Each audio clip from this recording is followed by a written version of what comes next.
बात इसी साल के शुरुआत की है। जनवरी के पहले हफ्ते में क्रिकेट की दुनिया के सबसे बड़े सितारे विराट कोहली और उनकी पत्नी अनुष्का शर्मा का एक वीडियो वायरल हुआ। इसमें दोनों ही अपनी बेटी के साथ यूपी के वृंदावन में एक पीतांबरधारी संत के चरणों में नतमस्तक थे। ये वाकया इसलिए भी अधिक चर्चा में आया था कि उस संत ने इतने बड़े सेलिब्रिटी को मुश्किल से 2-3 मिनट का ही वक्त दिया। उसके बाद सेवादारों ने विराट और अनुष्का से अनुरोध किया कि वह यहाँ से जाएं और बाकी श्रद्धालुओं को आने का अवसर दें। सेलिब्रिटी भक्तों के जरिए ब्रांडिंग की होड़ में दौड़ रहे बाबाओं के बीच प्रचार और प्रभाव से इस संत की विरक्ति ने सबको हतप्रभ कर दिया। इस संत का नाम है स्वामी प्रेमानंद गोविंद शरण जी महाराज। कृष्णवादी परंपरा की ही शाखा राधा वल्लभ संप्रदाय के अनुयायी स्वामी प्रेमानंद के भक्तों से संवाद और जिज्ञासा के वीडियो सोशल मीडिया पे आस्था से जुड़े कंटेंट में सर्वाधिक देखे जाने वाली सूची में शुमार है। उनके सत्संग और दर्शन कार्यक्रमों में न तो कोई वीआईपी है और न ही किसी के लिए अलग व्यवहार की व्यवस्था, न कोई चमत्कार का दावा है और न ही सिद्धियों का प्रदर्शन। भक्तों के साथ सामान्य मानव व्यवहार पर संवाद करते हैं, मनुष्यता की शिक्षा और ईश्वर में आस्था की सीख देते हैं। स्वामी प्रेमानंद की सादगी और दृढ़ता का नमूना हाल ही में आरएसएस प्रमुख मोहन भागवत से उनकी मुलाकात के दौरान भी देखने को मिला। आरएसएस की पहचान भाजपा के मेंटर के तौर पर है और भागवत के इशारे पर सत्ता के चेहरे से लेकर फैसले तक बदल सकते हैं। लेकिन जब भागवत स्वामी प्रेमानंद जी से मिलने आए तो स्वामी के सेवादारों ने उनका भी परिचय उसी तरह से स्वामी को दिया जैसे अन्य श्रद्धालुओं का परिचय दिया जाता है। नीचे बैठने में दिक्कत के चलते भागवत ने जब कुर्सी का अनुरोध किया तो स्वामी प्रेमानंद ने उनको कुर्सी उपलब्ध कराने के साथ ही वहां मौजूद अन्य दर्शनार्थियों से भी कुर्सी की आवश्यकता पूछी। भागवत का परिचय जानने के बाद स्वामी के चेहरे पर न तो कोई अतिरेक था और न ही आभामंडल का कोई असर। उन्होंने उतने ही निर्लिप्त होकर संवाद किया जिस प्रकार वह अन्य श्रद्धालुओं के साथ करते हैं। संवाद में उनका पूरा फोकस युवाओं के चरित्र निर्माण पर था। जब भागवत ने उनसे पूछा कि सारे प्रयासों के बाद भी जो स्थिति दिखती है उसमें लगता है कि पता नहीं आगे क्या होगा, स्वामी प्रेमानंद ने जवाब दिया, जवाब सीधा है, हम श्री कृष्ण पर विश्वास नहीं करते क्या? अगर भरोसा दृढ़ हो तो सब मंगलमय होगा। वृंदावन के राधा निकुंज आश्रम में रहने वाले स्वामी प्रेमानंद की उम्र लगभग 60 वर्ष बताई जाती है। वे तकरीबन 3 दशक से वृंदावन में ही रहते हैं। स्वामी का जन्म कानपुर के सरसोल ब्लॉक के अखरी गांव में एक ब्राह्मण परिवार में हुआ था। पिता शंभू पांडे और माता रमा देवी ने उनका नाम अनिरुद्ध पांडे रखा था। परिवार का वातावरण धार्मिक था और घर में श्रीमद् भागवत के पाठ की परंपरा चली आ रही थी। घर के वातावरण ने अनिरुद्ध के अंदर भी आध्यात्मिक चेतना का संचार किया। उनके दादा ने भी संन्यास ग्रहण किया था। बाद में पिता भी गृहस्थ आश्रम से मुक्त होकर संन्यास की राह पर चल पड़े। अक्षर ज्ञान और पढ़ने की योग्यता विकसित होते ही अनिरुद्ध ने धार्मिक पुस्तकों के पन्ने पलटने शुरू कर दिए। भौतिकतावाद के खिलाफ अंतर्द्वंद तेज हुआ तो उन्होंने अध्यात्म में उसके जवाब तलाशने शुरू कर दिए। आखिरकार 13 साल की उम्र में उन्होंने ईश्वर के सच को समझने और जिज्ञासाओं का समाधान ढूंढने के लिए घर छोड़ दिया। कभी वाराणसी तो कभी हरिद्वार में गंगा के किनारे अध्यात्म में रमने की प्रक्रिया शुरू हुई। उन्होंने ब्रह्मचर्य की दीक्षा ली और अनिरुद्ध पांडे से आनंद स्वरूप ब्रह्मचारी हो गए।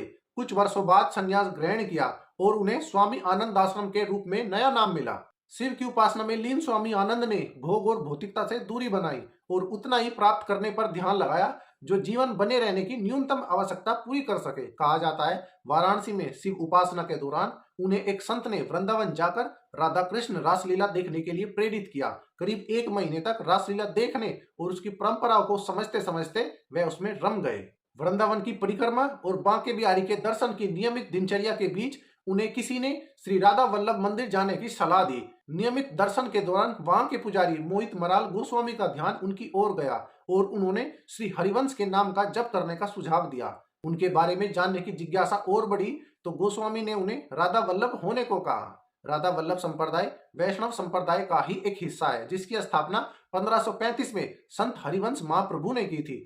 कृष्णवाद पर आधारित इस संप्रदाय में सर्वोच्च सत्ता या ईष्ट के रूप में राधा की भक्ति और पूजा होती है जिनके जरिए कृष्ण भी साध्य माने जाते हैं। यह परंपरा संन्यास की विरक्ति की जगह गृहस्थ जीवन की जिम्मेदारियों को उठाते हुए ईश्वर की आराधना और उन तक पहुंचने के मार्ग पर जोर देती है। स्वामी आनंद को राधा वल्लभ संप्रदाय में दीक्षित गौरांगी शरण बाबा ने किया जो आज भी वृंदावन में बड़े महाराज के रूप में जाने जाते हैं। उन्होंने लंबा समय गुरु की सेवा और उनसे राधा कृष्ण के भाव को जानने में बिताया और इस कड़ी में वह स्वामी आनंद से स्वामी प्रेमानंद गोविंद शरण जी महाराज के रूप में स्थापित हो गए। नियमित वृंदावन की परिक्रमा और सत्संग उनके जीवन का हिस्सा बन गया। अनुयायियों की संख्या बढ़ने लगी। जब विराट कोहली और अनुष्का शर्मा उनके आश्रम में दर्शन करने के लिए पहुंचे तो स्वामी प्रेमानंद की सहजता और सादगी ने पूरे देश का ध्यान अपनी ओर खींच लिया।